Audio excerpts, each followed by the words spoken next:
One is a test case for Ato Forcing and his new team. Obakaya 2021 NDC for bebre any the then leadership headed by Aaron Edrisu enya issues.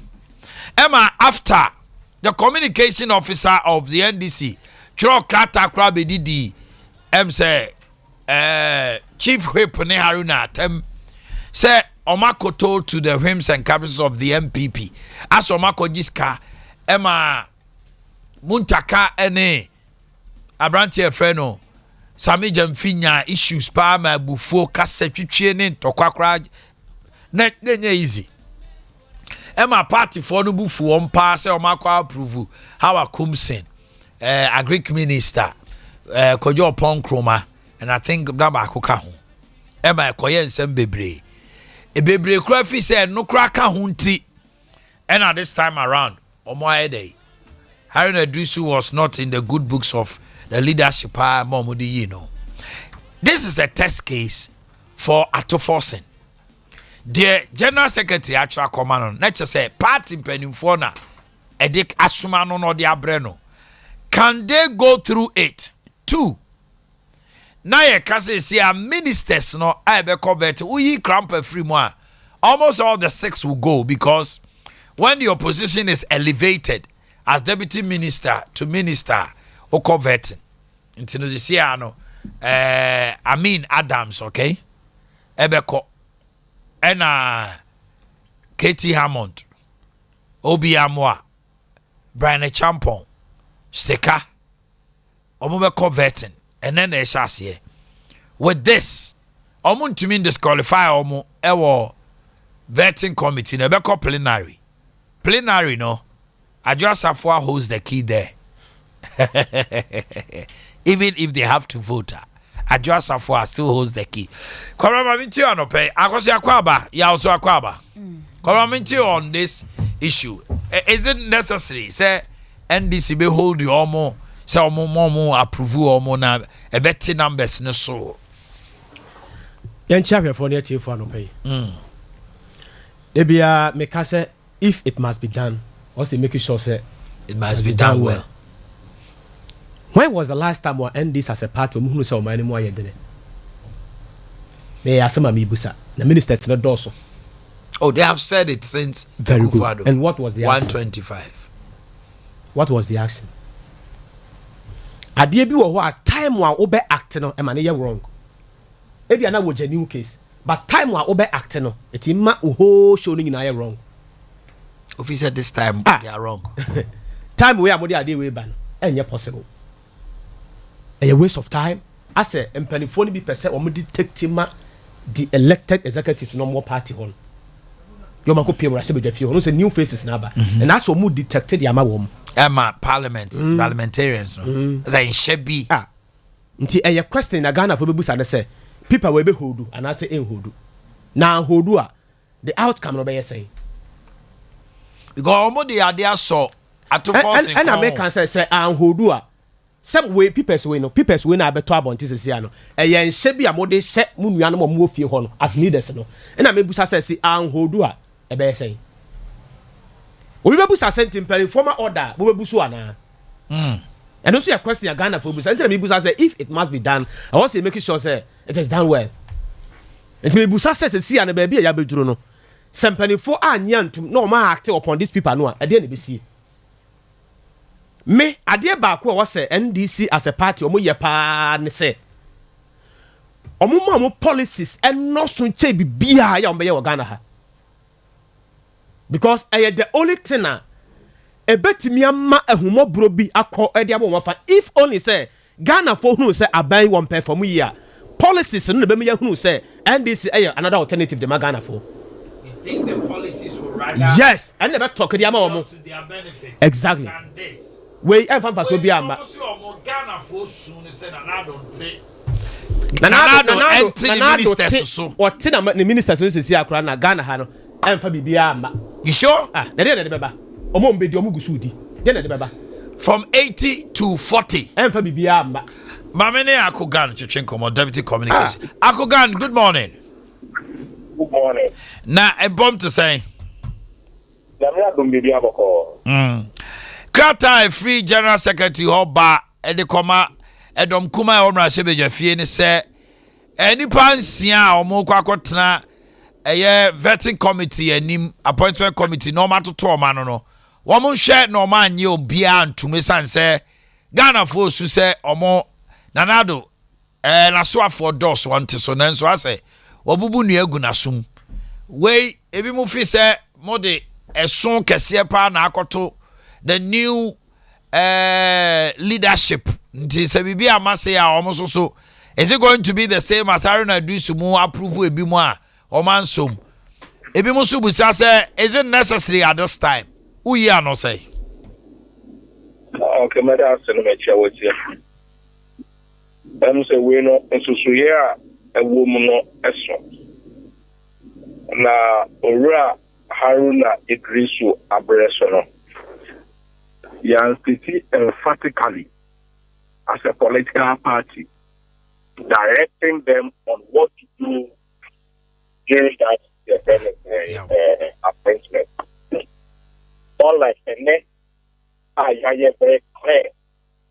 It is one of the things I'm saying for whom we use the Haruna Idrisu led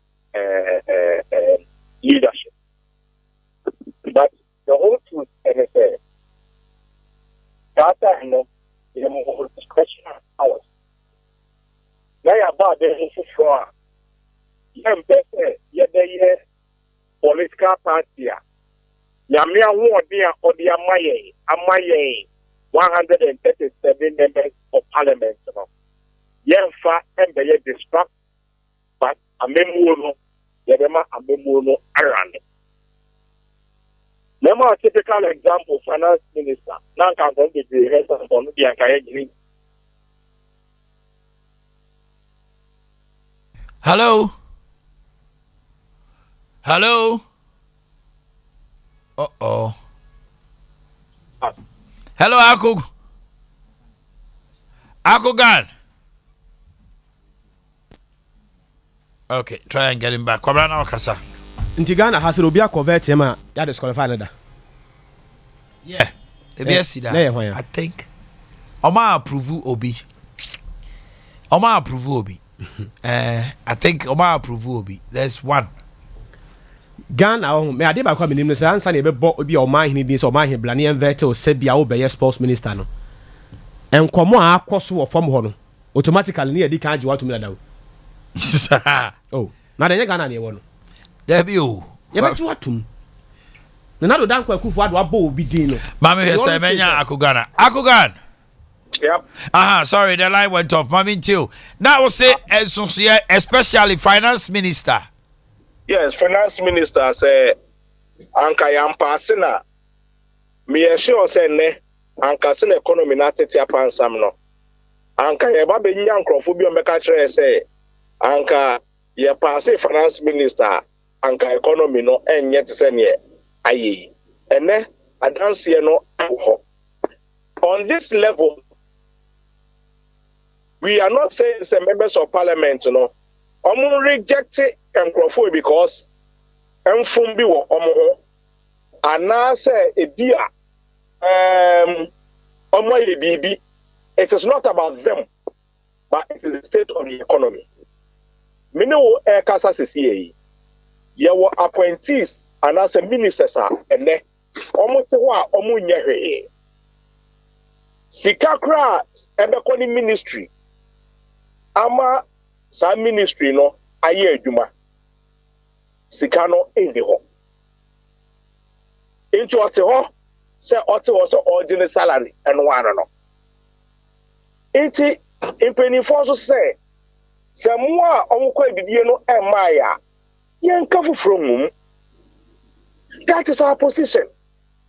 Some ministers no do so do kekabi bom Ministry of Special Initiative was a why no ye bisa ne dam asem na asem no kan o sisi ko hia o de beye a meaningful dam no ska bi ni ho Inti aso to form no ye bibi te say odi bibi. Na ye hu so oye dam and say oye. Why don't we put that ministry under trade? Say na be ya minister no can go ahead the trade ministry. Railway. Enyamu na mo ka kire ye say mo ba be railway minister now ono de obaba ma train kura enam wiem fitin kran ekokuma ase ne ne ekeke ka ho enne sika kura e de be ko ministry of railway e bi ni ho ade na mo fa nse friend say transport ase aviation plane be na mato anase airport be na moye apart from the Excellency John Dramani Mahama na oya oja ho ekoye. What new thing have you done at aviation? Yes, minister no that for the ko agree na kike ministries ni bi ebom ense ni yeska abra ne ye mamenom pensioners sika na mo se mo pesa mo jeje e de ebumai. These are some of the things that we are talking about. Say ye nyina ye jitu mo say eneme mo ayeden sika eni ho abai entumi ntua ne ka adenti say ye bo eka ni bi eka ho enye sa abre mu ena sebi onyo pebre mu na ye we cabbage opa be die mumia so so ye ho nia penkuto mfanfo ya no ho ni eni mu nyefe na dachi bi emugu kakra na so be ye de da wo ye na no waye. So these are some of the things that all the members of parliament also agree with us. Said this is the way for us to go. And unto the massa krata no babo onten. Deputy National Communication Officer Akugan medasi anope. Okay. Come on no go asem so akasa ma minti. Akugan wa wie no. Ah wa wie. Na le onwie na nka opede bi. E asem o. Nanya na asem anu aka o se dem e koso. O se asem o ka no entachi nipa heart o. Minim de wote de make na sepa dia. So wotie ne kasa interview awoye na no pay no a. Entachi nipa heart. I didn't know officer. Na die pa na o kan entachi nipa heart. The NDC for you no omo ya magana phobia ka so omo nya option to Ghanaians o. Kwabra almost so mo fi say. Enti NDC wo ba wo be ye den.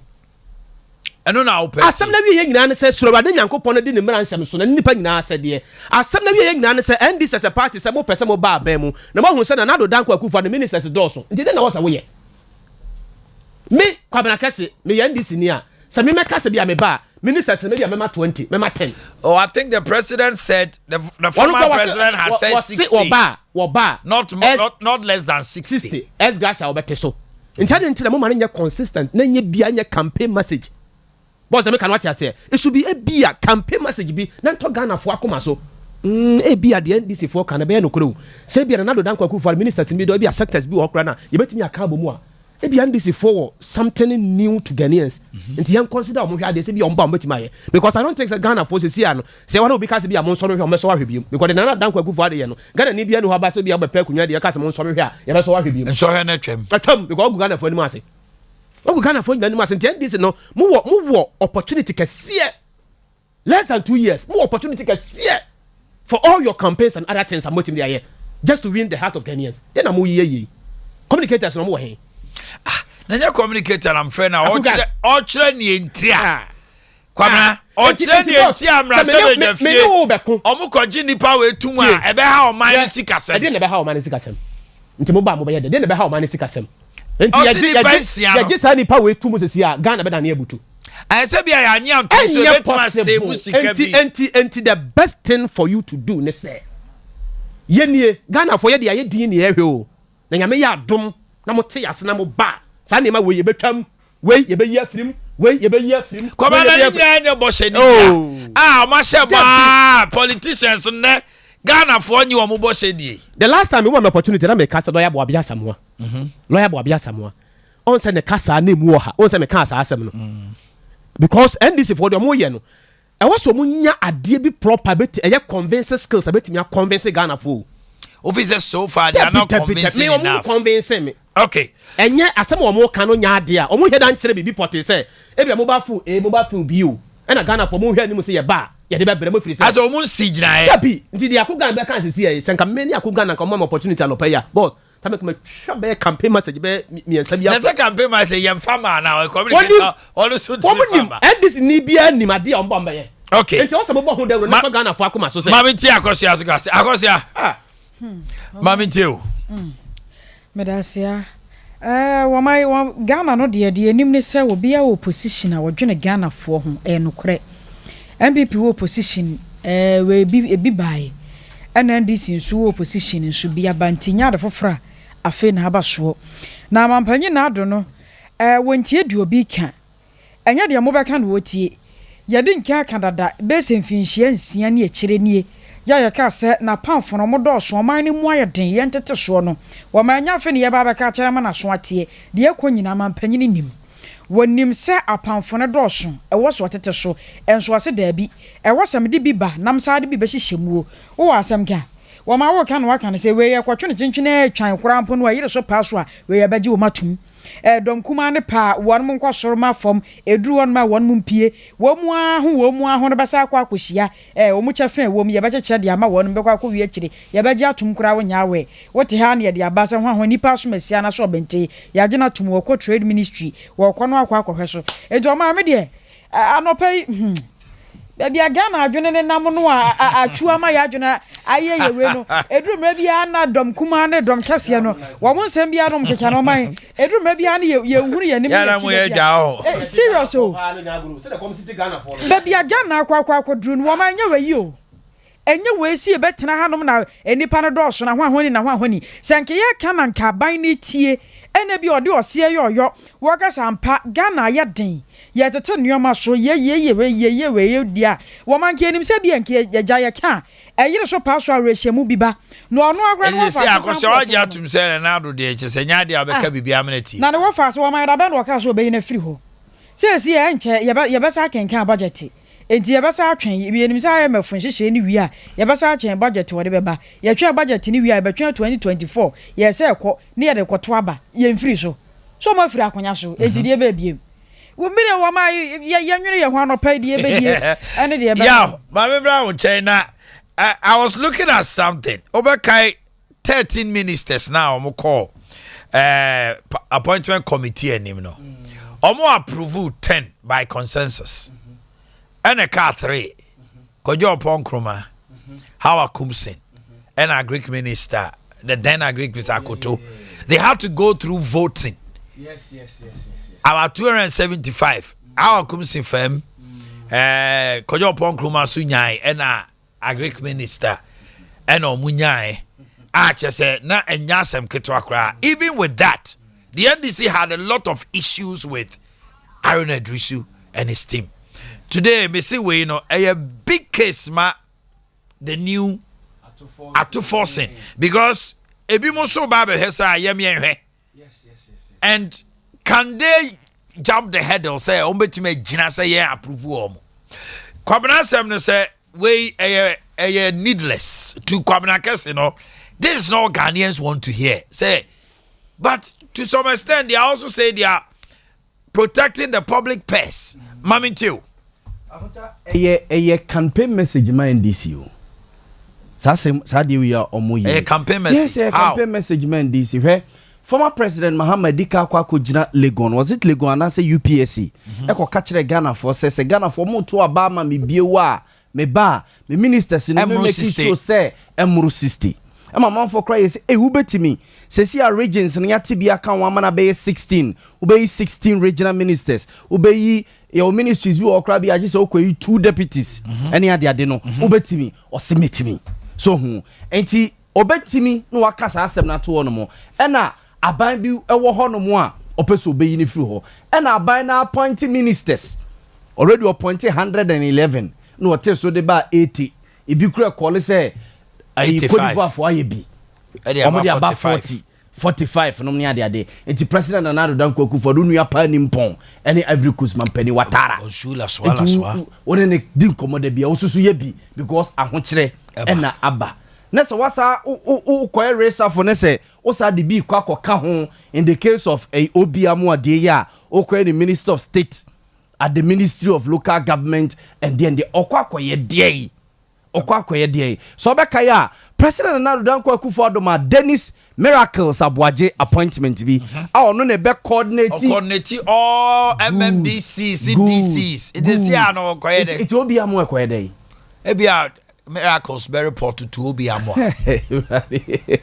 di akota we an attempt by the NDC e de ka bibia kire Ghana for say ya semo a ye ka kire mo say si esa ba biewu a yemfa ni ministers muru system no eno ho anamo ne yetu ye bibia magana fo hunu say yanka ne yanokwa yantu anamo no tra sa akwa eti president na Danko Akufo-Addo futuo bebrebe Ghana for kasa civil society organizations say kasa ahemfo kasa si yentete ya niama so last Saturday Lord Nusa beka asem bi wa hanom say ade no entisuo bi akoso bat ne kano omo nka ma Ghana for ehu te say DCs a ne yetu omo ka 14,000 Ghana cedis ene yetu so aba 5,000 Ghana cedis all MMDCs but that thing it is too much for the formal. Yes. Because it's a recipe for corruption. Yes. It's ama say this is because OBG 14,000. Also what 30% of the salary. Yes. 30% should not it should be omo de na 70% oh. And I make us say 70% 140 million. And I bosome o de mano. 30% of 140 should not even be more than 50 million. Yes. By the way, what say 90 million? What 90 million? 90 million. If you nyina ketua so. Now it's true. Now they are paid 5,000 every month. Yes, it's true. All DCs. What they are some making. Mr. Lord Nusa, a deputy local government minister, Augustine Collins in Tim Nekai. To Lord Nusa buy any busa no so yes. Even Krano, omo tu bi ma omo o say last year we said e bi de boroso. The following year when I see me no market you buy no. Omo tete ya me bi kura de e 500 cedis. You see bi de e ka 4 million 400 cedis. Because omu tu ya no e bi de boboro so no say omo. Why 30% is not maintained? That 30% should be 30%. Omo say ahokire aba. Now what about say 30% across board? Good. I don't know omo de na isa. Ni nyina ya aba no. But you know the funny thing, Yaw. The MPP is also making statements say because of the reduction in the salaries, reduction akoso no. So for minister bako, na bia minister na ketua 220 million. 30% of 220 million no, be 60 million na. Omote ministers be 40 aketua ne boma a reduction.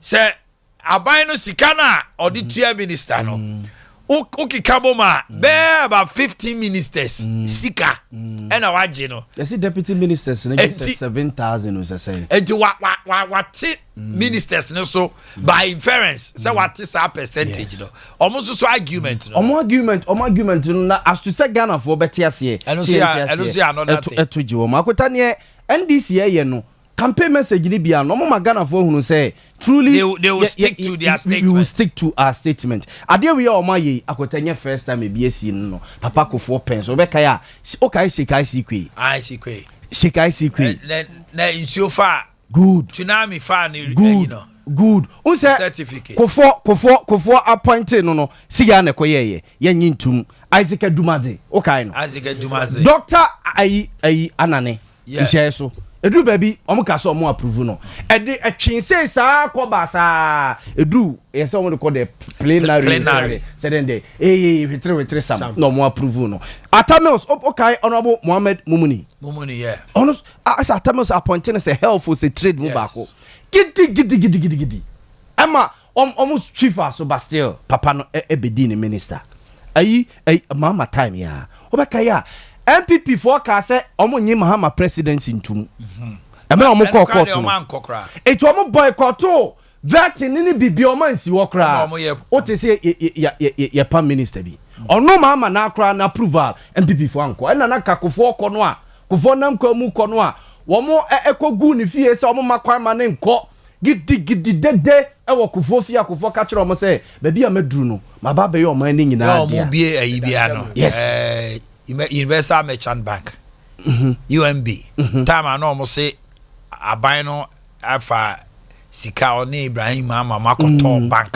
yeah so iti akota we ne but is that what we need now akota baby ayedo no unte kwamre ka say sa niema we NDC is it the case say eniema mema Ghana for time gina so aka say the option is NDC no it is not forthcoming obwa akota baby ayedo no de be ma wo aye on popular mama ye popular ne hia me o that is opposition that's opposition ono omuaban onye hwe iti ade bia ebema certain government no aye unpopular no obetu ho anamon enu ti na ya na omo opposition aso ne Ghana fo adwene ye pe no Ghana fo omuti yesu pa omuti yase pa emro omo opposition ye bibia say so opposition a woni bibia ye we MPC a omo sorry ombe ko parliament omo kra no omo ko omo nse da ni hweka omo ko trasi din o ka asem no a no pebe bi no dia wono yeah yes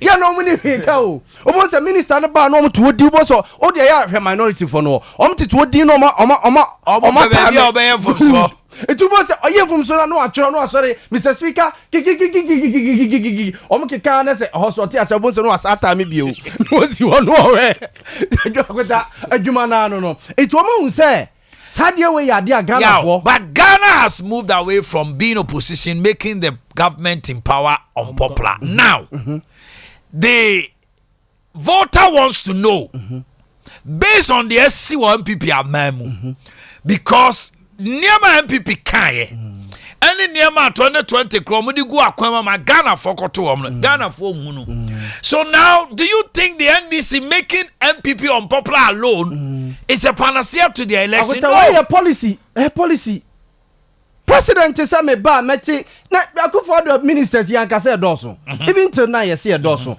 it you see president ya oba definite you see your mama nipa be 45 nipa be 60 and why definite actually Ghana for say me ba me fam ru 60 is that enough to win you an election? The issues ne ba or the policy beba okay as and when we go issues ne ba or the nadwene beba as gracia issue ba nya na mahama ba out be catch say ofi say baby on mine na ba bedru no as gracia yenhwe ho asem yenu in no time no otu ho anamon anyo no na koye okote committee no recommend ye recommendations be say omon tete na ni party for no sorry gira say hey yante ase na otwa mu na na do dan kwaku for do ba okote professor yanti amo committee otu ho anamon a omo anyom the politicians na anyom den koliki say Akufo do betua na yereka obetua ayi Samira Baumia na Rebecca ka na Ghana for yasumi ye den yeso mu wo politicians president for na hunu say ade ne nye but akukudro to do it no the willpower yes edin it omo pesa akukudro no from Ghana for ho and na mahama aye say S Gracia no ofi said this time and oba 4 years pe Nana do dan Akufo abamani we are yes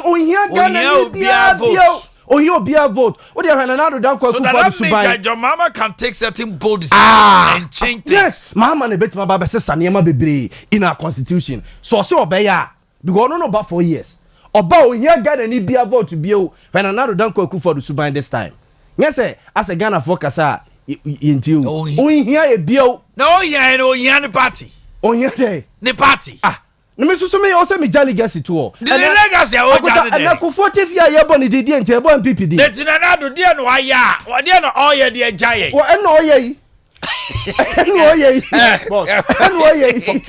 for the sake of consistency. Mo say Raf. I was afraid Raf Safo Patrick birthday from me who so. What you said no message be come and obi am fro. For the sake of consistency. Decisions be bre ho no mo a NDC as a party no omo ntwema Mahama da. Say Oma hu se Mahama na be 4 years. Enti serve glory be ho Mahama na be pese obeja legacy bi ho. Party no so hwe. Now the why you say you free was 4 years and this is akobo mu ana. That be for the sake of consistency no bibi ho ya ntwema. Okay. Say baby a wo tise sia no. E bia wo pon 10 o'clock pepepe. Obetimi take decision bi a management ntwema. Oh yeah. We pon 9:30. Yes. Omo ntwema wo sa say wo pon ya anti na no ano. That be decision bi ho omo ntwema wo da. Enti wo free so kura na wo say sa ade no to aso for the sake of consistency. Mahama no be kana se ne de Into over governance, I say minority will have their say, but majority will have their way. I did a brave Honomua. Yes, I NDC as a party, no winning the air cosu, or winning. Dear Kobia, no winning, but me who say, me measures no air, dear Henny. And I do damn quick for the start here, gave him a Ghana for the sympathy vote, Emano, free senior high school. Ebesin ne, mammy 40 papa phobia that so benefited from Sadiano.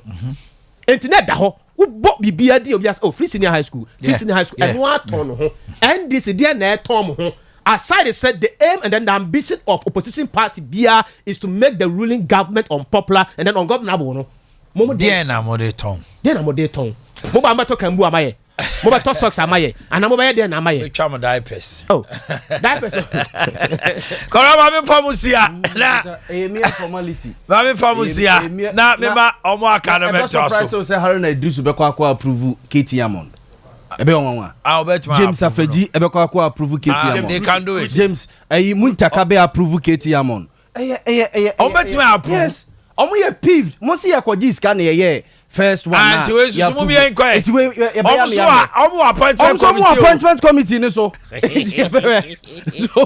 yay okay me say at force we assemble the poor brutal asem kitwa o assemble the poor omo de ahoma na aso ne mene because ade we omo gitum wi omo ka se na de are na do sika ye bia mo pam omo difference omo so akwaji sika de bia na the matter will be the lots and appointed committee. Okay, Grace Gift Herbal Clinic for Atnas Yejo Train Komo Ajubikete that to say nyame adom boko bia wo ko abrantie yesiada udin de say Kwame Ahen aha mama ntiema no pay nyame adom ye ho ye na areho na ahyema koma so ye na be ma atu eye me ya pa abom yare mpo nyame mfa ne kransi ye na busuan so omo nhye omo ho den de nyame pe no ye Ghana yante asem de na ni nyina mu no e wo se na wotwi ye san ho yare san se adwada na hyase no nko ade na etwa se wo hwe se wapomuden no ebesisi ne ho su yie enti obi bebisa se denti ene wo se Grace Gift Herbal Clinic and Laboratory Services aso ye de ho nko a ene wo se me de mani kire de enti a wo se wo de wani kire ho ne se Grace Gift Herbal Clinic and Laboratory Services aso ye yedi nubrane habama ene yedi ye adwuma ede san yare enu nti said the Bible see eni aduaba ne mfa na haba ne san yare no Dr. Grace Bodu oba power say one day opesatete atempon obi e twa na nidi na ni hwe so na ye hwe se said the first nkantete ho no wonte se obi anyina anya 100 years and over na sebe ne be ma nya adwuma no na ensi wonte ne say first no obi anyini adru baabi anaso say bonini adoso ewo ewiase na ensi enso nei sa no ma we na edoso abrantie wonyini nuru baabi ana sebe waye mre ewo mpem ye den ene ba ne sa we ye be ma na wotie me we oba na wotie me ana sebe wa himfie ho eno ma nkoyi a bomodena fo ani kire Grace Gift Herbal Clinic and Laboratory Services asoe na obedru ho no ma nubrane habama ye de be ma wo aye woduro ama wo ho atọ enu nti mesra wadaroma ene dwade sa Abraham no kasei asoe ho ya hye adwuma se aye adwuma gidigidi kosise no numbebo no bomodena fo ani kire Oshim School Junction Barricades kwan so ena enkra pumpuni mantamonso ye wo new Achimota Petroleum Bungalow ye ne Family Life International School no ena edi nhwanimu bomodena kwaji ayaresa papa na Dr. Grace Bodu asoye de wede bia ne de de babetudwa enu nti ene ye ne wo betwetwe nkomo pa na mo amunim se duru ba bia Omanhene duru baby e fa ha Bible akoni akirikirem ni akiro enoma eye phytochemicals wom enti a etimi bo adwuma ye nsenkyerene ni anwanwade ni amo hu de enti a wo de san yare a etumi wom a etu yare ase na yare ne kana emma medistabu bio ye kirikire oni nyina enti na ya na ye kire obi wo fie se ye na wo ye na se wonso wunya dance di anu ahu ne say yes Grace Gift Herbal Clinic and Laboratory Services asoe si ade ansasi aboni aka kire o se bra na ohaw na etete wo no amane na ehaw na wontimi nya ho hwe no wo bedru ho no ma anu pumasi bread be kan wa ne enim de ye ka isan say tumi e wa haban mu enti ene me no be twetwe nkomo ye no be twetwe nkomo ye be mu ohu say akakaduro ye say ori ye say di akakaduro local spices munya yi ni die na mu di local spices ginger garlic any lemon ni je ne nkeka ho eden na wo ginger mu eden na wo lemon akutuo mu eden na garlic ne kura wo mu amedi e beboa me dofo pa emfaso wo mu enti furniture Grace Gift Herbal Clinic and Laboratory Services aso na obedru hon masa na oma wei eni nu brand ni eden pa e chen sei eni ede ye adwuma aso ho me de number ni tudwa na ewi a ena minu aba makwa me ahe wodi ebe fam gidigidi 0543 32 00 30 0543 32 00 30 and 0242 72 52 74 0242 72 52 74 and 0244 126 123 0244 126 123 the chat to 0246 518 003 0246 518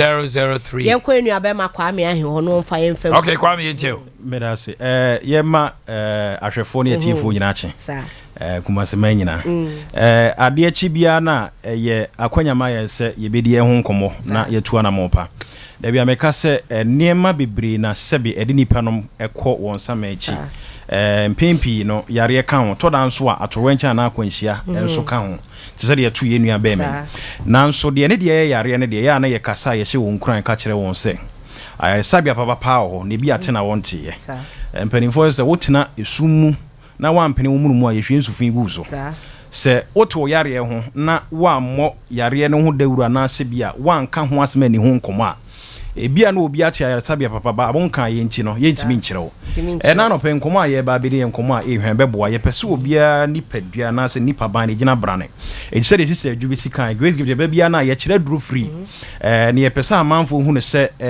eniema bibretwe ho ahia e de ayaresa e de apomde papa eba ene ye hwɛ niema miensa ye garlic ginger na lemon sa niema miensen e di akotene ewo ye dada sitem ye bibrem ha de e wa ha pa oba bia ye stew anase wo ye nkwan a niema mienu garlic ene ye ginger ebi wom afei so no lemon ya de a ye ta use pa lemon ne ye de eso anka twade na ye ketekete na ye lime no lemon ho asem ne ye ken sa niema miensen hwehwemu da na di se ekita ho de niema soronko a eboa nipadua no manipadua ntimi gina brane yie pa ya de a etimi busu immune system yen hye ne so se ansana yare bebe nipadua na so be kase me yare bia menye 3D menya typhoid na chese nipadua na kwa ba bia yemre the immune system na nkase wa ho bambo anaso wabosu ekura no na bia yemra na ahodwo enchi koba ne se wunya niema da bia eboa ema onipadua na ho bambo anaso na bosu ni gina brane a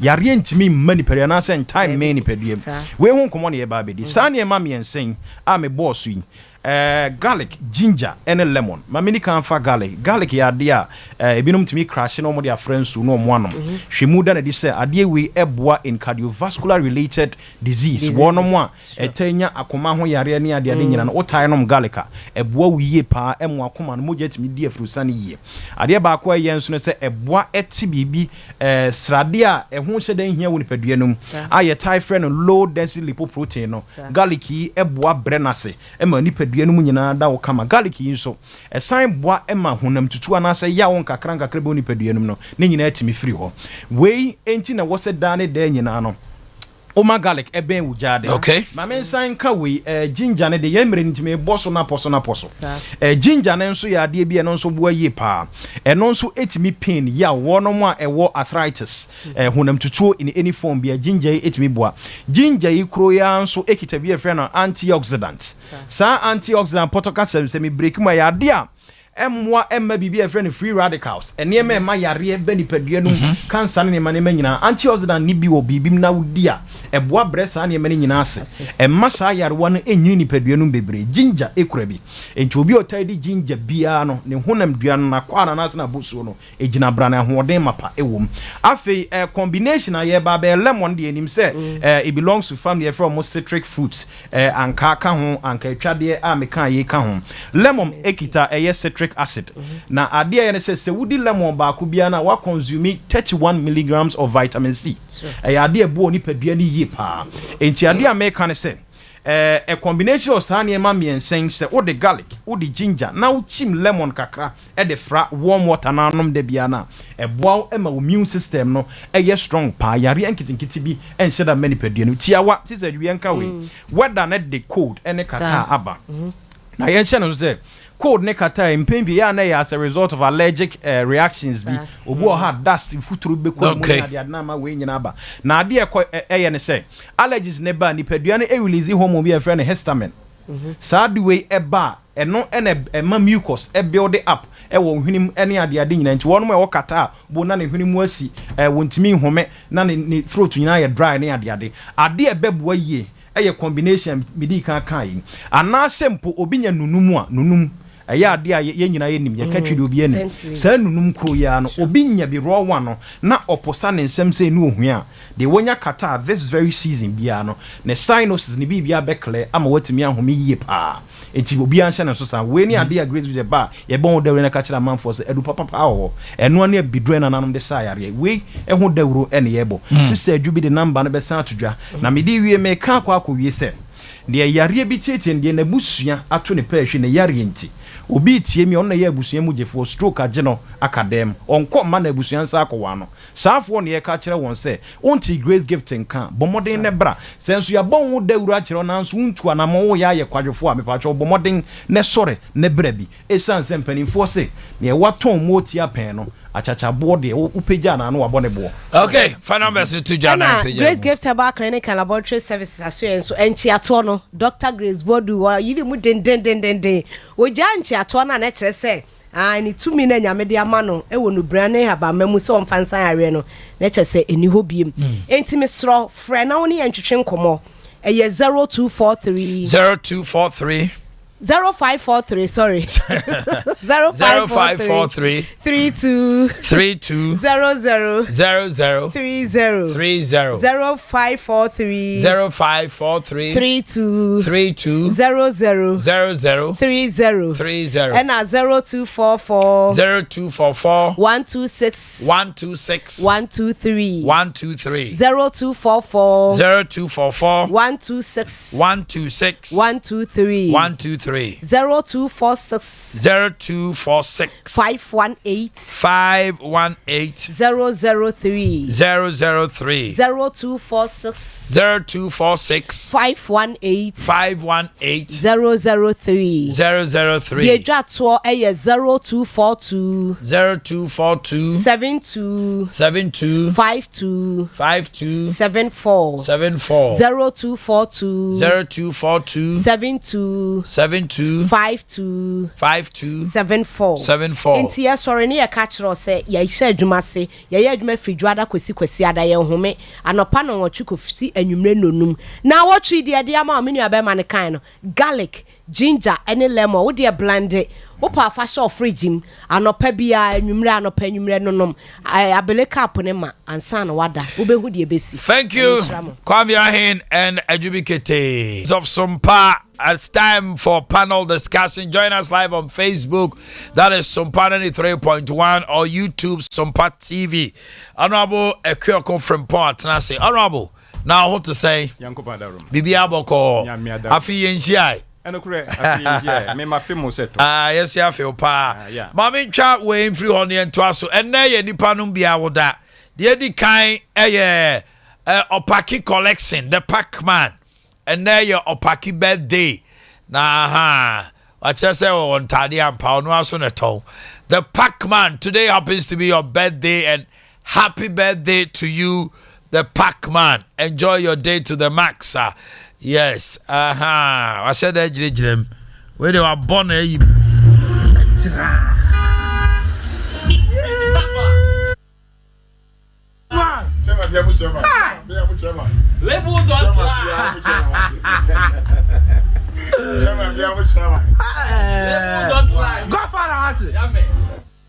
So that is Opaki for you, Opaki's collection. And we celebrate you. Happy birthday to you, bro. Then we go to the lady, her ladyship Patricia Obaku Amponsa Edinkra, the wife of Kwame Edinkra. Her ladyship, because a ladyship or a judge or a judge Otemuafo, her ladyship Patricia Obaku Amponsa.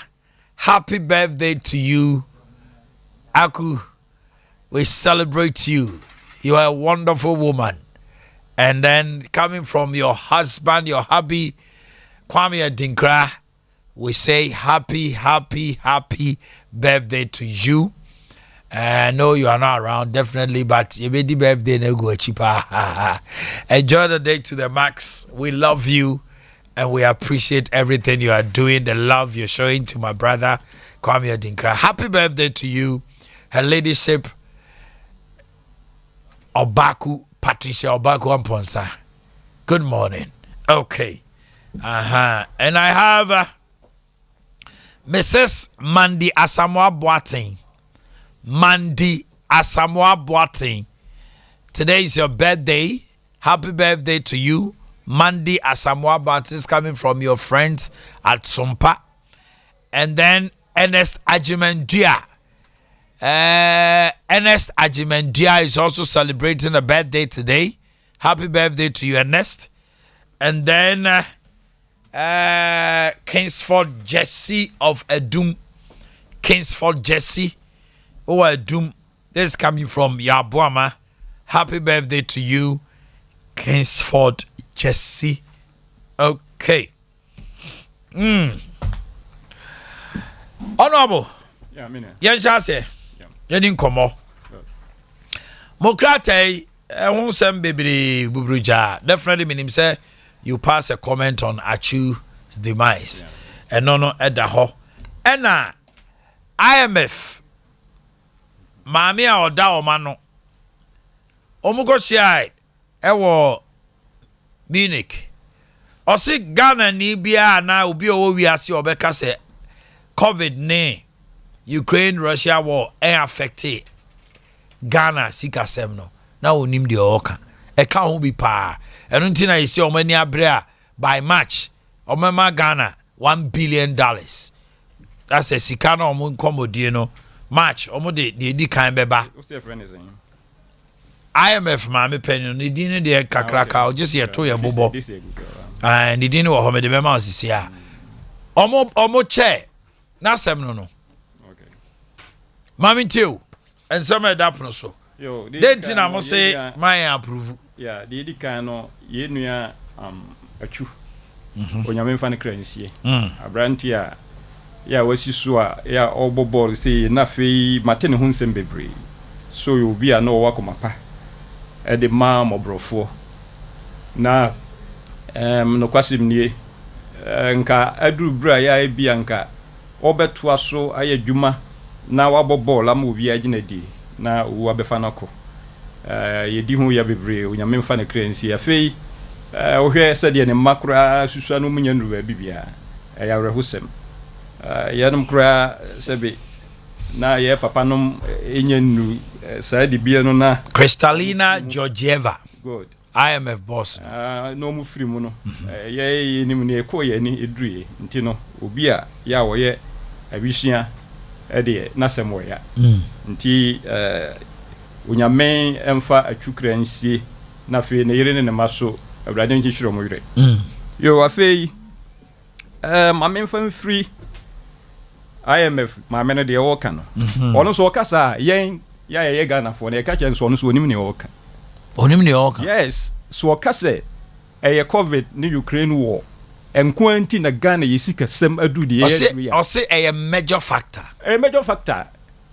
but the all kase ye kase ɛno no nyɛ no na ma Ghana yɛ sika sɛmadu de eduru ya yɛ ne nya adwene ɔno so onim ne ɔka yes yɛbɛtumi akasa because ɔyɛ ne yɛtie gya ho ne nim ne sɛ ne yɛsi boy look Omanhene saa debt structure ni ya yi sɛ wonim sɛ ɔman bie ni Africa ha ya ɔyɛ saa debt structure make domestic debt exchange na sɛ maame ne kasa ɛsɛ ne ne yɛ adwene debt restructuring sɛ bi amanfoɔ de ɔmo sika bɛto hɔ na wo ne ɔmo asan bond sɛ saa brɛ we duru a brabɛgye nsu hu enkokorafoɔ ɛne mmerewafoɔ wɔn mo kɔ pension yɛ na ni da so sɛ brɛ no duru betwe ne sika ma no na wo yɛ ban nti na yure yi ɔmo sɛ brɛ no so a ɛnya de a obedi ne hwɔmɔ yɛ ka bond ɛne de yɛ sɛ wo ne na yɛ enhyehyɛ yɛ mu odin afɛ brɛ no duru ya wo sɛ minisika me de tua saa sɛm wo yɛ ka bibrem ha obi ani hɔ a wayɛ bie bibrem ha obi ani hɔ a ɔyɛ debt sustainability a ɔyɛ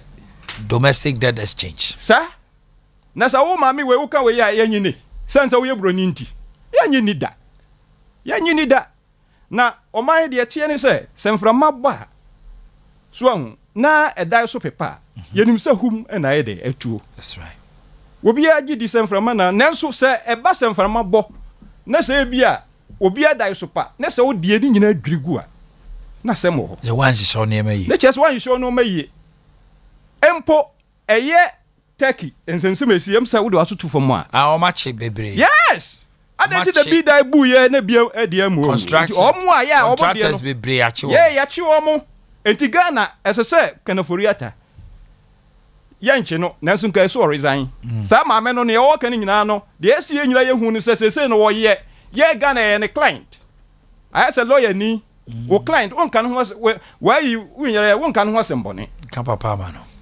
yeah enti ehun hia sɛ obi di hene tirimu sɛ IMF maame ne de wo kanti no Russia Ukraine war no nko na ma yadu de aduri look utie ya na anu ya yesi bank of na sɛ be ba me ne uhia ne ye ka sɛ omo atwa sika about 44 billion Ghana cedis na sa sika ne wo ka ya na amanfo hunu sɛ di sika ne ka hyehytie because sɛ di sika sɛ maduro no ɛne sɛ ne yemuduro sie suro no wo kyerɛ mu kura wo hu wo de koka ne billion mu kura wo ntimi hu sɛ de obesi a obeka no Omanhene meboa bibusa wo sɛ ene saa 44 billion Ghana cedis no wo de koka ne sika mu a obɛde ne waka ntimi nka enti wo ka obi head and tiasie bia quadrillion and maybe quadrillion no sɛ na wo bɛkyerɛ me maame a ya ɔte edwemu ase trillion go abɛkyerɛ de sɛ you see enyemre ebro pepe look sabai bia ba na sɛ Bank of Ghana twa saa sika no e de ma no sɛ onfa no mono bra na onye budget what deficit budgeting sɛ usika sɛ mo enso na me so wasene 44 billion a Omanhene nka Oman we say di aduro no kanye ni aduro ni obia kɔ nanim aha menche sɛ anka Oman na practice because sa na obia ye na nsa na omampani na na do ne ba wo ko ye ntimi ma osika asa trimuda ban bi aba anka ya practice a anka nye sɛ de obehunu no ni because in 2016 omampani dada domdomani mama na owura ba umia and the incompetent mama to the sense that the yiri eko tema west okaka ayira ho sem sɛ omampani dada mama woyɛ useless president sabi producer na saa maami kura no na omo bradu no ba bia so ati ase na sɛ ene yesika timi sei to the sense that the worst performing currency and nam sa no ma we say nti yesika sei Ghana cedi and na kura me ne wo ka sei Ghana cedi no one of the worst performing currencies one of the worst performing currencies in the world me akoko from pom bet na say we ka say Russia Ukraine war any covid enu nsunsuanso bia ewo say be yesika sem so a say de da bia meka no eye me fere sem beka sa na che say me nya no kwafo me nkoda me kiro made etie me masori ma etie me enipa ya omunim me etie me basa be ka say yesika sem ne apro atitia bedui to the sense say ye domestic debt restructuring no say Russia Ukraine war nko a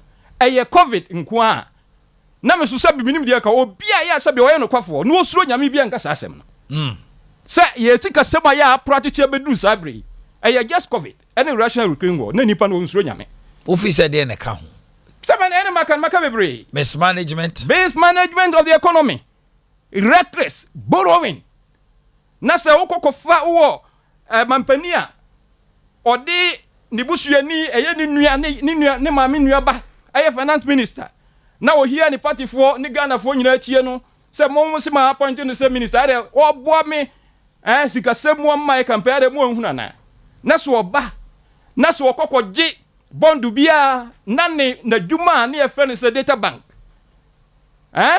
wono a wo ka ho bi ne ye tie wo hye wo mu a nya no nko a abrante ya opam no Charles Dubois he wono so ati company Black Star Master wono so bosi ya kokobo bondo ai bebe wono so wo mu share e de ne beba na chese ye yire ye ho a se bosi ya no ane mo record blowing eno de atinye bi ani ho ade me na meka wono ani party for ye MPs no kura mposi wonko sense wo mo no ho modin da sen ko bo no ho modin anka wono ani 92 MPs no sorry 99 is it 92 or 98 yeah almost wonko eno de enya me na meka se ekuro eda obi dan ye nyina ye gina ekwa ho na se obi se de badi ka no se eda no enframa afa na se dan no ni nyina so pepa na wo de odwirigu a na se mo ho nya no nko a enti ni ye de no ye hunu ye ho ano no de to so mienu se ye nyina ye gina kwa ho ka etwa bosia na se egu yen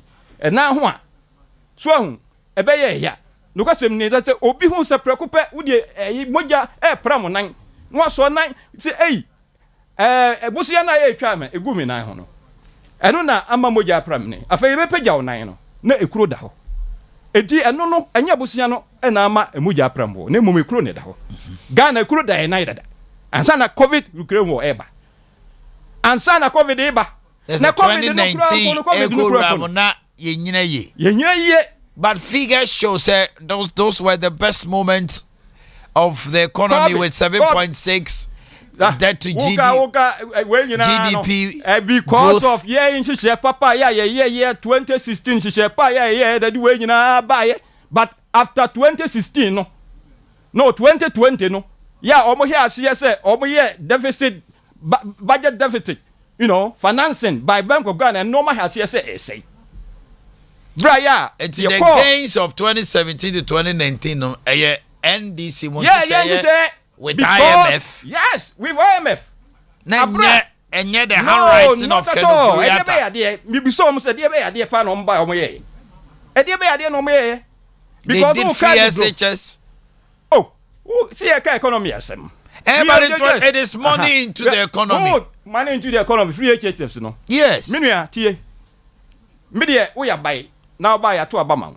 You will move you so bad boy. I'm an Oma Koye. My main cousin will answer them, dear no crab. Look, say, obey ye now so economy from my year. Look, and no man boy, the assuming to do your best to sub you. Sorty, I say, we are buying it to about the Mawa. Now, bah, yes, and no more be rewatched by obey free senior high school. Obey ya quay, obey see hospitals, obey be a year by what you ma. But media imagining Yami say. Obey we no obabosia amanai unsustainable. Yeah, all credit rating agencies, major credit agencies, Standard & Poor. One okeka hu nyina. Fitch, Moody's, Standard & Poor. Omo nyina beka se Ghana usika sema say to the extent to say wono you're junk. We are junk. Yeah, chese wono ya pause ya kan se pahwi. O my way, one musika samenya into obi ani ho a ya ye wadwene so obebo mbosia me ni ka say still Ghana baby da no ya rank ye say jang ye ka say bibi ye jang ka na che say ye bola ya ye to adwene me kire say wo ya bai obey free city high school obey ya kwai obey see hospitals ye ne say ye wa ho de betimi na nya ne say ye sikasem no betimi ya say akosi say gi say ukobo amanfo busia kura ya bowo eye bond awo no man san brand do asimi ntua na no ne ye ko ya ansa ne ye bai se san obi aye no na nka beto ya nka ni se ne wa ye no aduri ni se ne wa se na aduri e na nka wo beto so a anka bebre afei yemra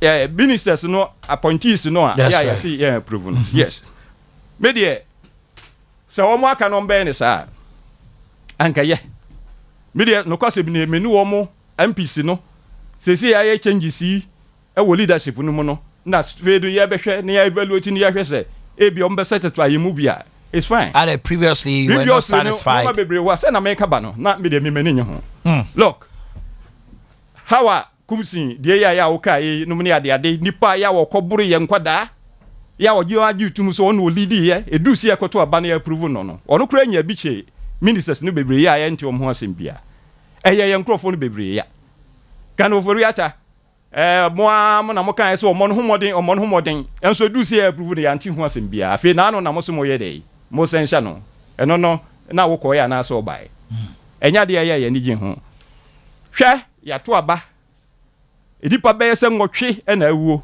da bia ya me no babi da bia me no be hia bia me ka ho asem me nu ekins me ni hia me ka ho asem besi nda ye MPC obi en ka ho asem de du si ye to aba hwan na nkongo gina ho bio mon ka ho asem da se me na me minority leader nye minority leader ana se me wo leadership position bi e wo parliament ho a ka men sure se o mampani no nado enhwemu bi ese se oye no oye se ne be ya enipa omo ye saade no ye behu omo ne so omo duamu se ne be ya ekoto aba 2024 mko ye saade no bibio na fezu so no won wa ya omo ho aka no se bi de wawuo de wawuko compensation impata de bi ese se de bon se de adwira na no ye ese ye sa na omo we mu nye ho hwe be si nne mo nka ho asem bia e ya de ya mani nye ho kura be di ho ya bebre doko ha na no ma bi mu di agro na tabro ni issue ni ade ni na ye joke de hia pa so mo ye se wa bro ni rather na mo di aye joku bi na mo ka eno kura mbo meti so mo ka say ye behwe mu so nko si hwe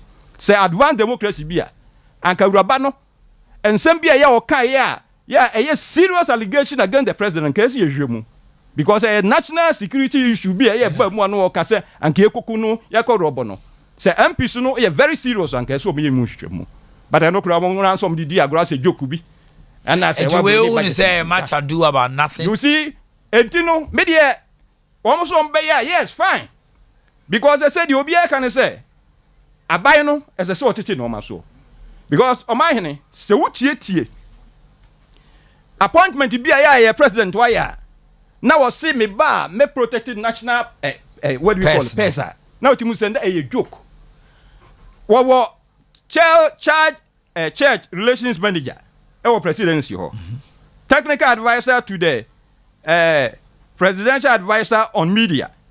Wono ho. Ye were ambassador for diaspora affairs. And ye were director for diaspora affairs. This to know long. Ebi wo ho a se ye media nkwa no wo be say about say 8. Wo mo nyina so nim. De ha dwene ye amanfo adwene kura nko so. Ene say wo mo nyina ya article 71 office holders. Yeah. Na ye ka so mo article 71 office holders. They retire on their salary. Nyazo omo return on their salary but ma menchire wade wo mo no yetu omo ka ne ate omo senate enti obia ya obe retiring age no so wo wie no kwa retirement say pa ye did the best 3 years and calculating the senate wo mo nyina ate omo yen na jeje Rollins ye breso de ekwe ye DC e wo mampon no for 5 years wo se yen ye salary no ne ade adono se o ka se yen tie senate ye besisi wo mo aka tie ye de ya bremo ya bremu pa ma ye mu bi wo ho a anka threshold de yanduru wo mu nyina ya article 71 office holders a ya wo kwakwaje ne lamsam wo wie susu an pension allowance no because say ne salary no so no e kosoro the rest of his life no kwakwaje when you nyina wo so wonte so minister for what do you call it local government what do you call it? Minister of State for local government yeah okoye and yes our coordinator for a local government. Yeah, okwakwede.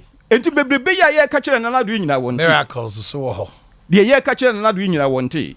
Na ba akokura ya so okwakosi adubu ahian na no. Me anta na so no. I mean Adam. You see Adam. You see enokura mpo no raise questions. Because ajuma na we say ye nebulous. Na fair allegations ya ye tia no so okwakoji jisika e de aba beboa vice presidential candidate na yi nyina no na obi kura fin say oye goro boy say post to no goro boy position ya wo de na bata ho say bi won pesika ma because we obi an hu adwuma titiri wa ya wo ye enti o mampani na nado se yen MPs no omo de omo na besi fom de Ghana fo nyina hwehwe no clergy ka na no Catholic Bishop Conference fo here omo kan nanso wabu na enu egu na som civil society organizations ka wono ni party members o mpanimfo aye wo mu akuku dam aye wo mu na no na metie kwa mempianim oka enye no nko a ayi mini Akins hwe mo MP ba ko Obuasi West MP na no ye am say jama just 3 days ago akwa akuku aten one so the same thing Google you will find out. Yeah, he said it in parliament. So what kind of parliament and nya seresem kra mini Akins me do fa enya seresem kra because and amane ye nipa hu no enya sem ketwa ukoka so na wo aya wa ye DC na anu ya no ne ade wo ka mane asem nya me mane asem na me ka o na me ka Ghana nyina ya mane hunu. Okay, you see any pom ye business wo ka do ayi tax ya wo mutua enough from you are home mama na me call honorable Akins ho honorable Akins akwaba mama nti ano pay IMF Kristalina Georgieva say you cannot take out Russia COVID-19 Russia-Ukraine war. It negatively affected Ghana's economy. And the NDC, through a letter from the General Secretary, says, do not approve the 6 ministers coming on vetting because Nanado is giving Ghanaians a tone deaf. Oma can be said 2 ministers or so. On Fia Fekwa, was a big grace gum. As a tsunami ye kind of government now more practicing. Mamintio. Tsunami ye, I'm saying Nipo born who room her at the side. As a doctor. You see, my meaning can't tell only what her for. Na mentia for some train MPP. Na mentia regional minister and regional chairman. And the Dr. Mahmoud Baumia. And then the man penny, say, you know, my Metia Minia Penny. The honorable Kirk, me who not so if you that's the first time I'm saying senior I salute na I'm saying by now me senior na and them all can I am if I some ma me kan and no na wakan na there's a first I'm say a room maybe a politics yeah o my mo say I'm fan of credit me say in the quest to say a person ba abemunti no Adea no said the tie kra na yen kan sa na emom ye be fa na say yen ka bia said the be ya we paint obi oteso no basa na che say yen so yenya ya capitalizing on that to assume office no say ko so yes na ma we ya emwa Ghana for enit Ghana for Asian woman Ghana for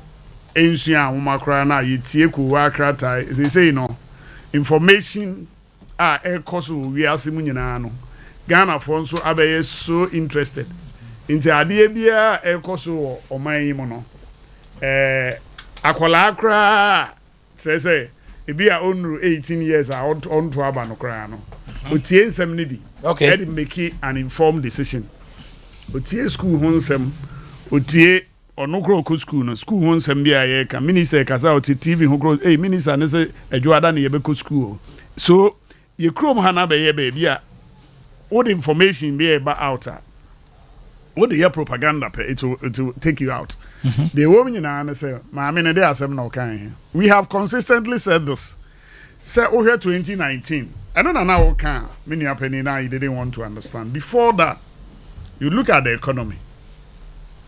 So they are no can. You know him or Mujano was saying at the mind. President Kufoko Ujana saying for them. And how much did they left the economy no with respect to all the indicators. Bibia was in shambles. And in so Biba Nasa or Babefa no oh yeni. Ne drew maybe no. There has been an external shock. And it's a COVID issue and I can you ask him a perfect question. Say and he was telling us what sometimes say yes nama even president former president Mahama himself said say say no all my we what they saying emana na president awaja against no be kasa say mo say ya we nam na nyina amanaka dompe even they were even telling us say adwumayefo akatua kra no ebe ye den. You were telling us say you cannot pay the nurses and midwives or allowance because of the economy that you are in now. So be bano aye nema na wetumi atuatua sa nema. You told us categorically say free SH it can never happen. It's a thing. I say we should be expecting it in 20-50 years time, and yet you are telling us. So if you have all these gains under your sleeve that you can use it at that time, and now bogana for it more than is that what you are telling us? If that is what now be to me, I know they want so be ban over here. You are sitting here this morning telling us that it's the gains that you had and will be the way.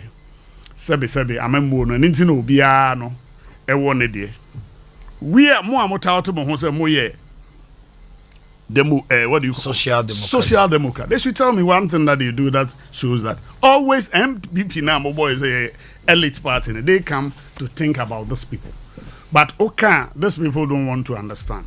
Ma me na can some we before then no and one thing I hear nuanum no mo hu no say na they think say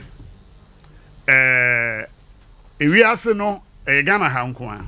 They have all their reps in this country.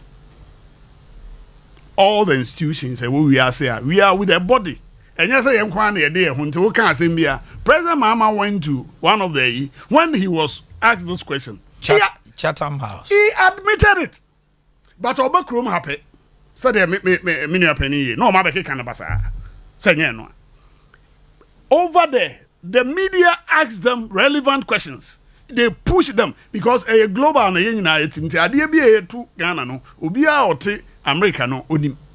Enti se wo no ba be kan sam na wo fa na say e bi a ye Ghana ana say sabi ye ha no obi enim ma enti no de wo kan no ho no o ma anhwe bi enti me ba ha no ma be kan de fofora ye mfa sa de na nchichire o man o more so somebody that you have ruled this country before. You will be faced with a reality. It's who call now who come as some fofro. Now Bahana can't some say no and no na mame no abrofo. They have their reps here, they look into Ghana's books, they know everything that surrounds our economy. So when they know say I don't know musu akufo omuntu men kan kire no. Omusro no. Sabi journalists no me you crowd to me push you to the wall. They don't fear akufo and na mame na be ka say or be kan bibi. And also they are specify more so yen ye kwa kwaji bibi every homo. At the time the NDC went to IMF no, it cannot be said about this one. That is one thing these people should always have to understand. What's the difference here? Oh, the policy credibility. You go there, the differences. This one there has been an external shock. I say we are seeing now. What it be the back sabi the only more makura. But he says no African countries have the same shock with Ukraine and COVID. That's it. But African country be anywhere. All your debt sustainability, all your DD. That is where they got it wrong. Tell me an African country who gave electricity for free. Give me one. That is where they got it wrong. Tell me an African country. Obunsio free. Feeding in crop. Tell me the way we tackled the COVID no. Give me one African country or no tackle. You people were telling us a buyer young students or more China and Famra. Do you know what would have happened? You go into sometimes when they speak and you don't sit down and analyze it and you take it as it is. Omanhene, and never be brain about to Omanhene. And you know, when they even bring this argument, it's laughable. Tell me, South African countries, you know, at that time, you know, one school, no, not free. But still, schools were closed, teachers were being paid for 1 year. Tell me an African country who did that. You see, so when you come with all this argument, now can't some not try. That is where a binom feel say, Bibia NDC, you know, omoyeni propaganda. We because and yes, unim and near my schools be also even ye be a crown. African countries say now, even a free feeding from primary to a. It is our cofa obedient, and our rest of the you see tackle no. yeah for we ye see center we said ye be ya COVID issues no betumi aye obi ani ho onya COVID otuaka obi ani ho. So when you compare those things, that's one when African country be na sabe omo chain nuane esa even no bi ema they went for a lockdown, they feed the people and all sort of things. And do you think that all this money that we were using no there? That is why these people have sat down and analyzed Ghana. No man who say mo a dear we before then no said the normal economy. We were the fastest growing economy. Then all of a sudden no it's because of how we tackle it. Ebi a omo antina da bia ya amanfo me ye ne omo ya adwen say send this na net ya ben ma pe omo conduct ene omo nsem omo kana na chese nko meja na ye wu pa because ene ama ye we nyina no they see say faso bi eni so dia e be me wan kakra eni joba hin eno ana ma me na kan ye problem no kese pa ewum.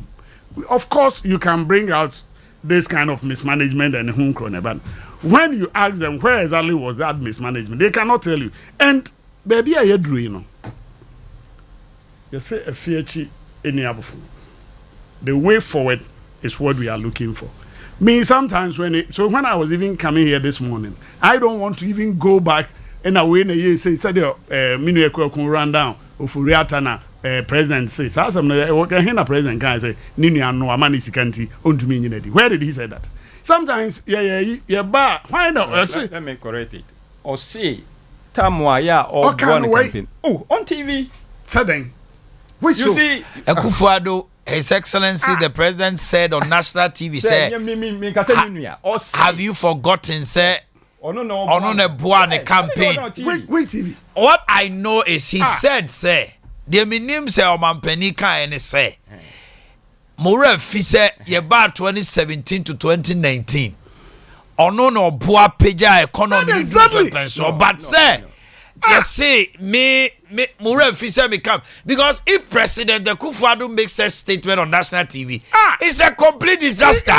And a politician of his repute will not say such a thing. So sometimes when I see because I remember he said say Ghana for Fise about 2017-2019. Ono na bua peja economy ni man be do say na nei ahochira ba ade na yema na yet say dey ontumi ye but from that angle there me there to be frank well ebia na want me oni masan ya che no what I'm saying is me hunu ye wo TV so dey menti ye no me menye bi da fi me nye what I'm saying is ebeya me wan say President Akufo-Addo make a statement say Mura fi say ono na bua me campaign never make sense. That man you see is not so he's a one casa. Exactly what you said is what he said. But NDC for no, but that is not a statement because my producer is telling me it's Ahmed Ibrahim Lebekaye. But that is not Akufo-Addo. It's a reporter's speech is different. How can you say that? For the president to make a categorical statement so on TV, campaign or honorable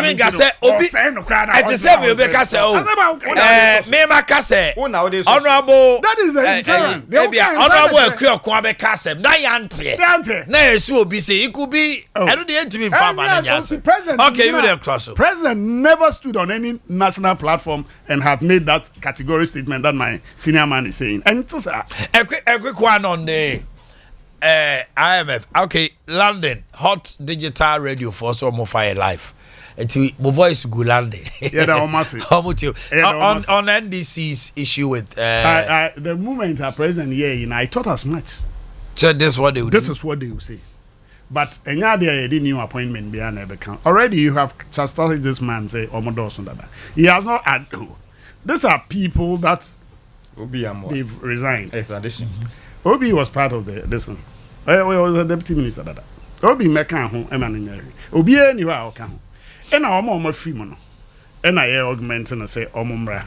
So they omo kan. They have a genuine case to even also make that argument say Adena Sebio already near cry a bomb queer do Omodos Dada. TBF from there tax another ministers Norman Teki. But I Greek, let me tell you. It's a huge area sometimes. So one now kind of say the all Kenya. Ubia or be fast sama you know can or fun as pepe. But without also looking into the nitty-gritty say on our Greek sector no. adan na yempe obia ono nko abenya na o mehye nipa nanan because already no a woman dada enya ade aye kofa bia beka somebody will also do that again. And trade is also a huge thing. Inti bia yempe obia se papa na okọ ye no ono nso kura ebia nimde wo ho a not that said deputies no they don't have, they do, but yenim se opani wo ho na ye kofa vice ebeka ho enti ya na enema bi say na all kan ba bia ya begina no.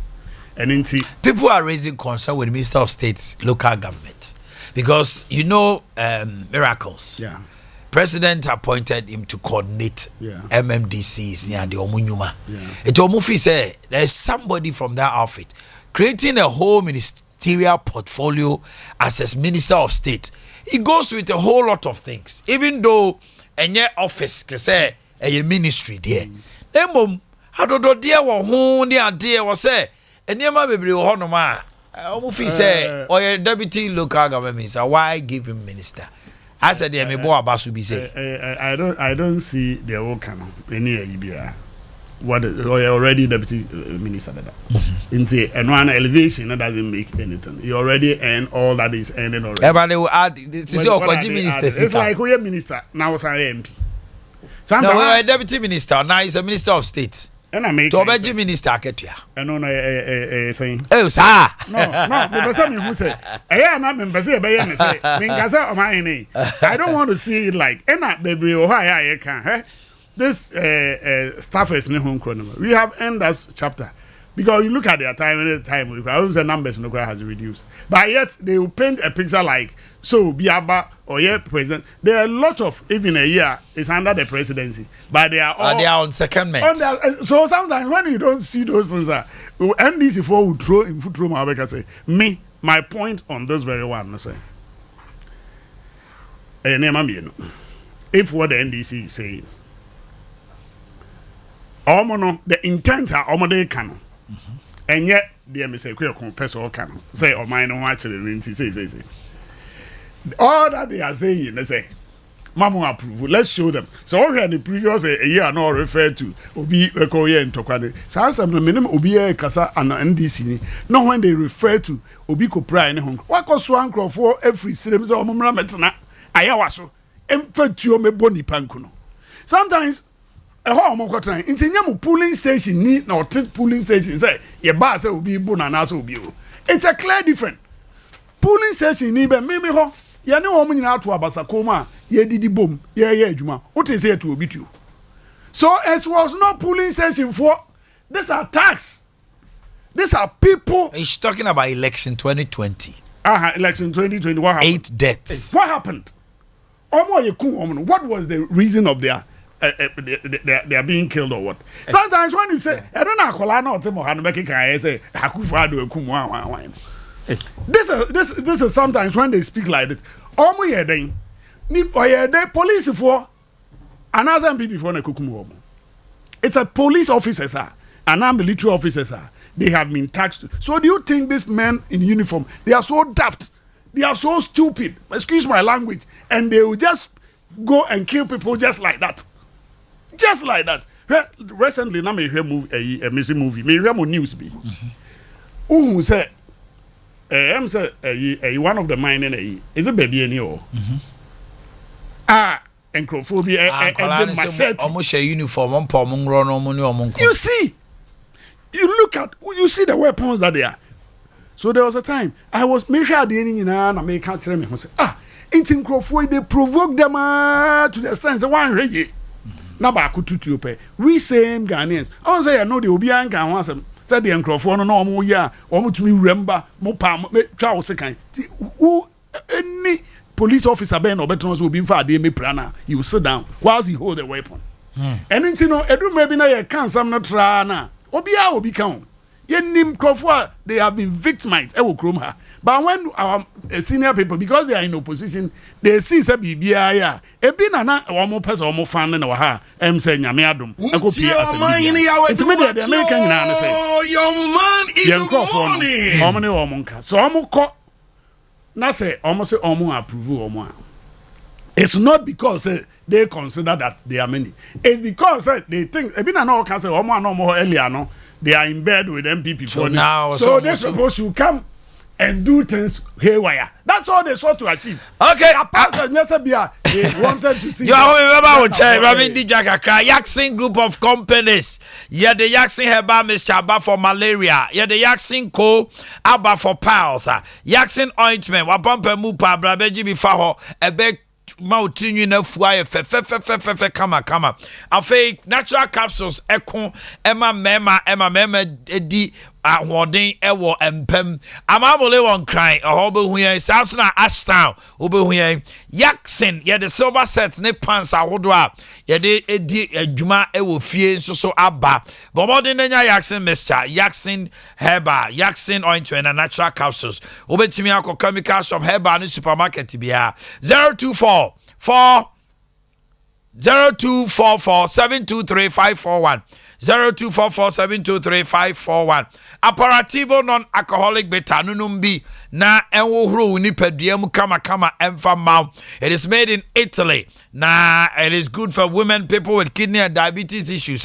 Bomodin akora no penny oyem blotisa na unya bibu ba wa obetima wo say bomodin rush shop bi anase be be tom drink bia open the support to abra Sompa first floor oba to Boakye ho yeah the herbs spices and a fruit and a dia every Italy 0246-270-221 0246-270-221 Aperitivo non-alcoholic bitter Dimpa Natural Health Clinic specialist in stomach ulcer treatment different types of ulcers peptic gastric duodenal GERD acid reflux and H pylori ni nyinara ye hwesronko ye de wo faliem na ubisa wo se na mede mehu se menya ulcer utitimi dwaw oyem etimi ye wo ya oda wo na udidi asa nyam ye wo yem na ebofa wo so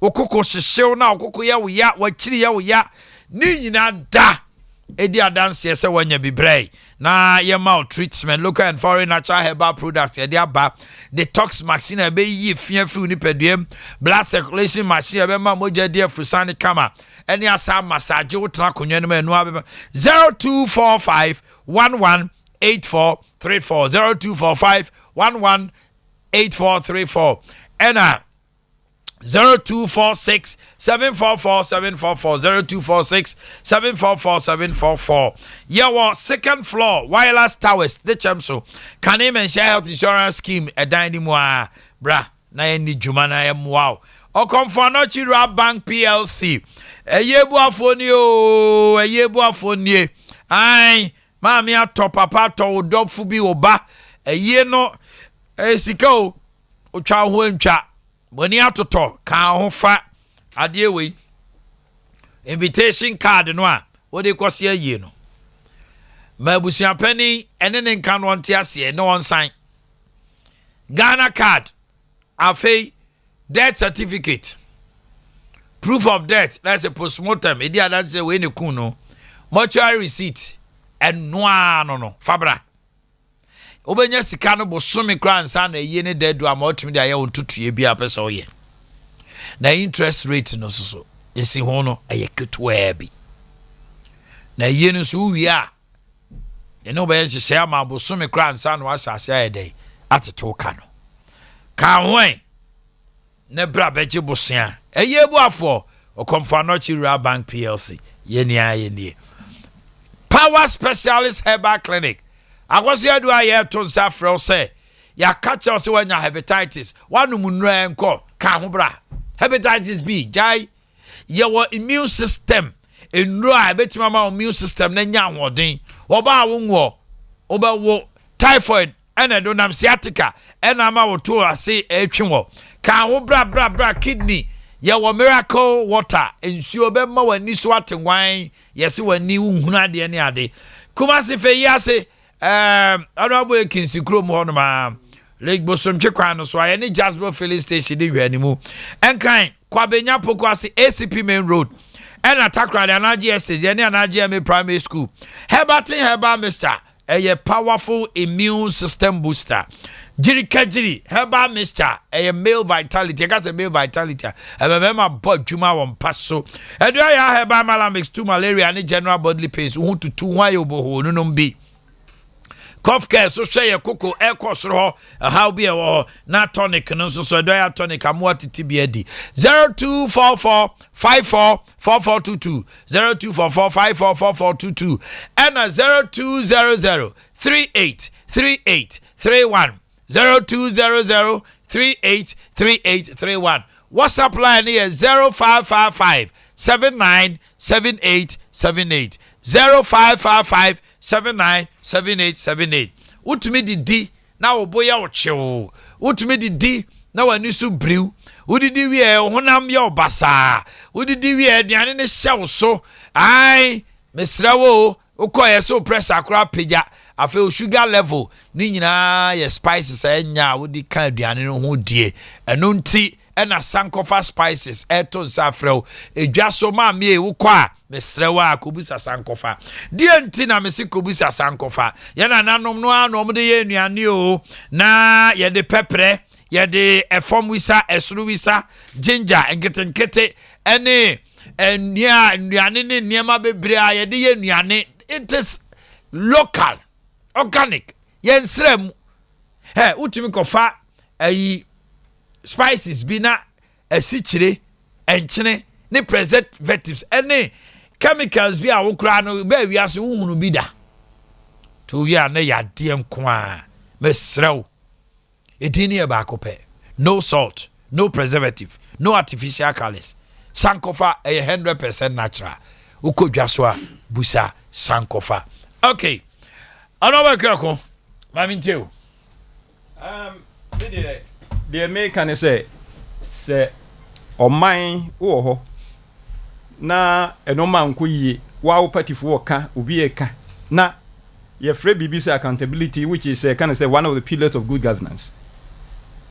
Accountability no normally be say answerability because answerability say ade asie wo ye tum say oh ade no anko yie eno kura mpo no ye first point e chesa next time no be ade ni that's what muka say na nado agye atum wonye ntumu say ebina de ninu ekwa say ade no emfiri no na covid ni Ukraine war ena de abai look wo nsaka what do we call it accountant general report on covid auditor general report on covid and some aya ko mu aya attorney general credit America says report no say ba what no what kind report na say a whole lot of things went wrong sikadie basa no ma be break so aya nye look ka covid asem yes covid sika aya nya aye mpo no ene ne you should fighting covid no e bi kure kai sika ya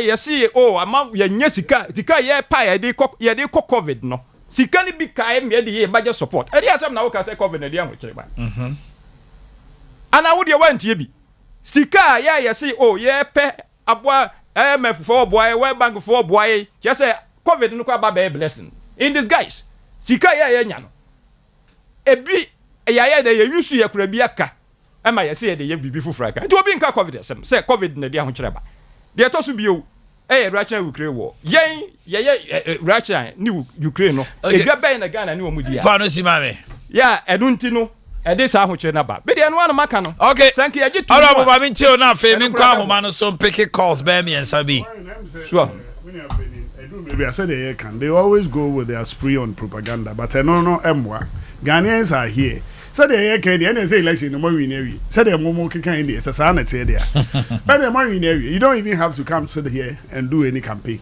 nti mo win mo fuso na monda all this covid e buy no na adwuma bia say koso we are akwan we eni na yekoso enya nti we ka say the sika no yes you don't be in a government what na be mu da you don't use yes as a meka on a public radio and no men ka say yes me see auditor give no report can be kai it shows that you no I refer to auditor region so okay they can record and you play it and you hear what you said I was attentively listening to you. Wrap it up but the American you say these are the mantra of the NDC in the quest of them trying to come to Abemono they will do all sort of things. When they come, you subject to the to on a strict proof, then they go haywire. They make Kenyan and say, Obieni was also President Ejitu. President has said, and it's here several times that there is a challenge that we faced with because of and you sit here and tell me, say, Russia-Ukraine war has no bearing on the Ghanaian economy. And Ebiana Sabi, Sanya Momoti, the economy as in a different. Or Maya even heat in Ukraine, they are the oil in Ukraine, but it's near my affected Omanhene. It affects direct all the Africa. Okay, thank you. And say, Omanhene, Achia, the movie. All right. Let me go to the lines, but before then, let me wish Ellen Osesibe of Komfanochi Teaching Hospital, Human Resource Department, a special birthday. Happy birthday to you, Ellen Osesibe, also of Revival Life Outreach Church. Today is your birthday. Happy birthday to you.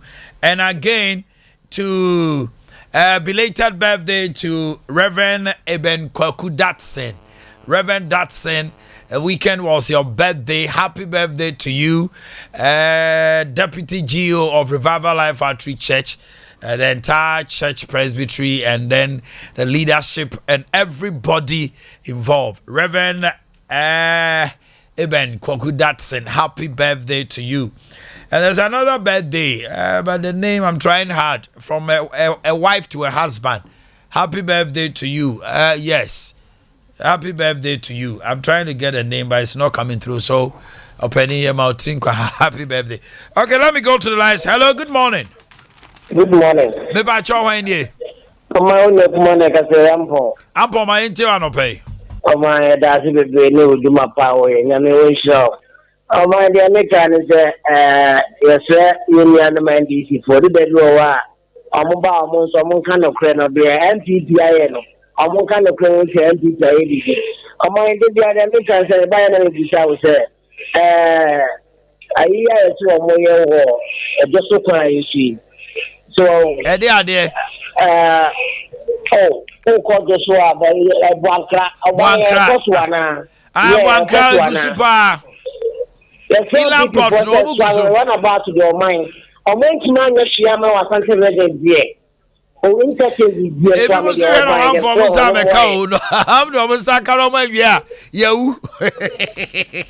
Hello, good morning. Hello. Hello. Why you? Sister Joe, what's run about? God's run about, Sister Joe, me and you. I am a paying the child who was here for. And when you're talking about that one, Siano, I used to own. The woman I have been when I live with the way by a woman, I want to see your papa, check your neighbor. Now, let us have a let you, and my phone calls my what is free after the Banati Latte, the Posiate, I need to go to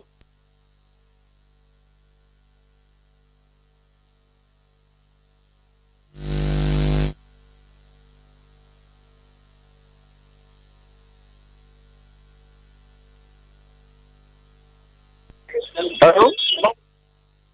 Good morning.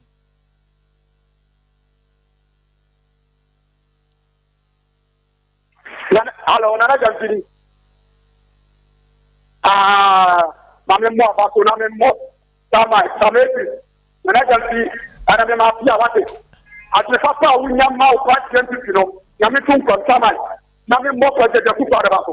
Then I'm saying, Yakupa will be in Yamina and Naja. Papa, President, watching your mama and man, you never to get. Yakupa, but I was watching. That you need to be my costume. As a soon as the money and self, Yakupa, what did you? Yamisha, what is?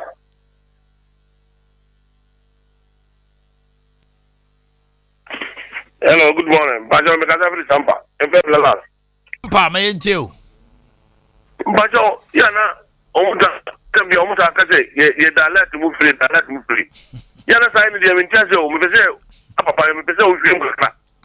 You dialect to Muno, I finish a do you know, almost out to any comes true. That is I know. I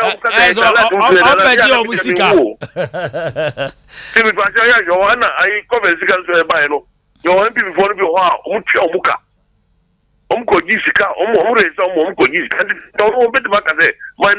Thank you. Hello, good morning. Good morning, Omanhene. Pacho Hanye. But your hands and make us a fit for Pancron. Hamza ate you. Mine, Yankopon, Alpha, Kisana Chukra, NCA, and my. Oh. Way, a bend, the Quakrums are may sufficient rich, may swim, when a paper on with Susa. But a bend and Quania one then yesterday. Now Yankopons and Funny Crans, so the NCA and I say better. It doesn't be MP4. Busi on Mark Akobo, our Masako IMF Burino can say, or say, Russia and Ukraine war and affect Ghana economy, and I say this. We are so Burino for oil scam. I didn't make us as oil scam, and only a cook president in Canada. Maybe some place can pick your last one. Hello, good morning. Hello, good morning. Yes, my dear family, why? But your family in four. Jemfua Casa. Me sure they have better me can say. Yeah, you have a man TP. And so if you had your name, I was here. What's the other dorsal? And there's almost so. And I said also, yeah, they actually, still a bush of okay. Yeah, Babusiani, let me end here. Honorable Akinsa. Opoku Sanso na Honorable Ekyoko from Paul. Medamasi penny for say a tonsa frame on on behalf of the chief executive producer, Bright Entry and the IMA directing affairs, and then Buffalo and all the guys there. We say thank you. Have a wonderful day and stay blessed. God willing, tomorrow we meet same time. Hot digital radio. I'm all London, so fire live. London for you na. Yeah, chia more. Could be a mix 25G.